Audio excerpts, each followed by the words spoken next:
دەپۆت چارچۆڤای 100 ساڵیە کۆمکوژی ئەرمەنان دە ڕێزێک پێشەنگەهێن فۆتۆیل دارتخەی ساڵ یەکژێژی پێشەنگە هەبناوێ هێزا ڤالەهیەیە و ببەشداریە هونەرمەندەوێ نۆڕایشانیان و گەلک هونەر حەز و زانایەن ئێشاوێ کۆمکوژێ هاتەلدارخستن.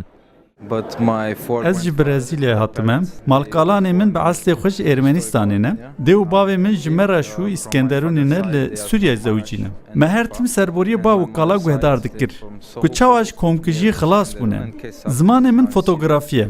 Min xwast bi vî zimanê rêça wê serboriyên bişopînim. Ew karesat hat serê me hemû Ermeniyan. Belkî bi vê pêşengehê xelkên vê derê jî jenosîdê binasin. شانیان کو یەک ژەندامێن ماڵباتەکە ئەرمەنە و دداویە ئیمپەراتۆری ئۆسمانیان دەبوو قوربانên پۆلیتیکای قڕکردنی ژێلا پارتیایی تات و تەراکیە کەتیە پێی شۆپە ڕابردوویەکە 100 ساڵان ساوە پاڵوێە برێزیلیایە بەر بە مەراش ڕحە و ئیسکەندەرونیوە. Em karin êdî weke xuşk û birayê hev bi hev re bijîn. Em karin rabirduya hev binasin. Ez dibêjim ha ji were destê min bigirin. Lê mixabin ew kesên ku li kolanan ji bo hilbijartinê digerin, dixwazin xwe bi behaneya Strasburgê vegirêdin. Hemû ev kes û ev partî ew destê ku me dirêj kiriye dav didin. Lê dîsa jî em destê xwe biratiyê dirêjî wan dikin.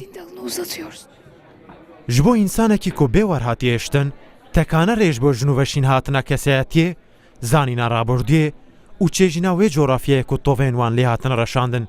Şu anda kalmamış. Hunermen bi van fotoyan gelek tişt nişanê me daye. Rêça kültûra Ermeniyan bi valahiyê nişanê me daye. Ev foto dihêlin ku meriv ser hinek tişta bifikirin. Dixwazin em vê bûyera sersalê ji bîr bikin. Bi van pêşengehan em jî dixwazin ku neyê ji bîr kirin. Kayıtlarını tutuyorlardı. Valahî û hêza valahiya bermayên mirî û neçarên koçberiyê di her wêneyekî pêşengehê de xwe bi awayekî dijwar dide xuyakirin.